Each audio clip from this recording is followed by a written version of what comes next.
don't know about what's really going on in that fucking cage. You know what I mean? Right. Very few people experience fighting in front of the fucking world. Right. So when a guy's breaking down a fight and they see something, a chink in that guy's armor, like he folds, or, you know, like maybe fighters can, after a while, some fighters are known as folders, right? They just fold under the pressure, you know, and fighters see that quicker than the average person. So I like that kind of insight. Yeah, there was a time when I was doing commentary with Randy, and a dude got poked in the eye, and the referee went over to him and he said, "Can you see?"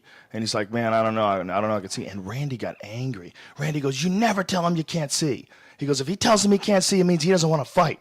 And I was like, whoa, he got like really intense. Yeah. Like his crazy, like, you know, competitive drive came out when he was discussing this other guy. That's fascinating. Yeah, that's I love what I that hear. shit. Yeah. But I don't want to hear like a bunch of analysts sitting around going, what he has to do is Clay Guida's got to keep the fight standing. Shut up. Shut up. Yeah. Stop it. Stop it. I want to hear you. I do. Cocksuckers. I'm going, mama man, the caveman, Geico, Guida, takedown, ground and pound. It's all happening, dog. You ain't stopping it. That's what I want to hear, that kind of stuff. I do enjoy Inside MMA, though. I watch that shit all the time because they bring in some cool fighters. Yeah, I'm a Bas Rutten fan to the death. Yeah, me too. He's I like Bas Rutten. fucking to the death. Hysterical in the craziest way. You know what I mean?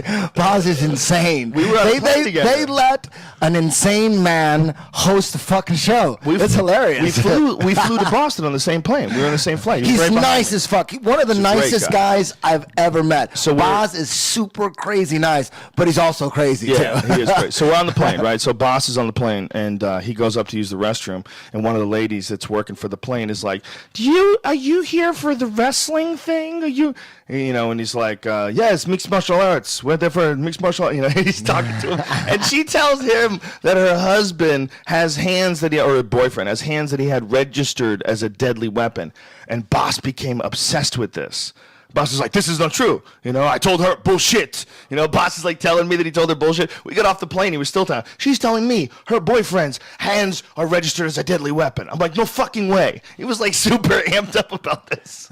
Oh, yeah. I mean, hilarious. just listen to some of the shit he said on Pride. He's awesome. He's awesome. My God. He's got like at least 15 to 20 classic lines. Like, you want to put that shit on a loop. You know what I mean? On top of that, some crazy he's a shit. Badass fighter. I mean, he was one of the premier strikers in MMA during his era. Like when he took out Tsuyoshi Kosaka, watch that fucking fight. Watch that fight where he won the title. He's a bad motherfucker. That wasn't actually won the title. That was the first fight he had in the UFC. On the posters, it said, the world's greatest martial artist. That's how they were bringing him in, as the world's greatest martial artist.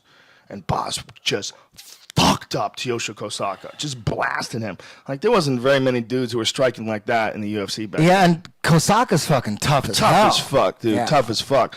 Bas was a savage, man. His attack, man, he could kick so fucking hard. I remember when he first fought in Pancrase, all these dudes were kind of doing the same kind of thing. Pancrases, they had open hand slaps. You weren't allowed to punch. And there's a lot of dudes that weren't kicking very good. They just were kind of like, they'd take a guy down and dive on leg locks because they all have these shin pads and these shoes on. Like, you could grab a hold of a dude's feet pretty easy. And a lot of dudes were doing leg locks. Bas Rutten came out of nowhere, blasting dudes with kicks. Just boom! You would see them hit these guys, and they'd be like, what the fuck is he doing? And the palm strikes, these Japanese guys weren't, they didn't have, they were just slapping each other and grappling. He said, wait a minute, we could slap? How about I fucking slap you really fucking hard? So he came in and he was fucking iron palming dudes. Well, what he was doing was Bas could pull his hand way back, so he was basically just punching you with this. He was using all his punch techniques, but he was hitting you with the meat of your hand, which really is better because it doesn't hurt your knuckles.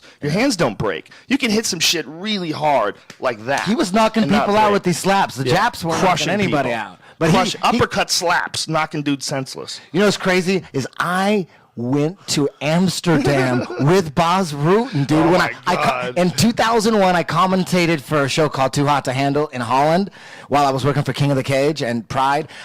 They fucking hired me, so we're on the same flight, and we're all on the same flight. He lived in L.A., and this is when he was crazy as fuck, dude. I'm not going to get into detail what happened. I don't want to bust him out, but he's known as a crazy wild man. Yes. On the fucking plane was a crazy wild man on the plane, and I can't get into details, but god damn it, when we get to Holland, we partied all fucking.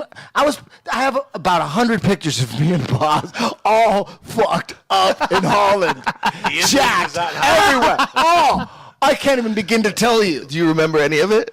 I remember all of it. Well, I remember a lot of shit thanks to pictures, because we took a lot of pictures, but... And then you watch the pictures and you go, Isn't it weird how your memories become memories of the pictures? Well, you know what I mean? yeah. You actually remember that those are your memories, the picture. Well, memories are only relevant, if you use them. If it's a memory that's never going to come up, it's really hard to retrieve. If it doesn't have any emotional, bearing in your life. I have memories from my early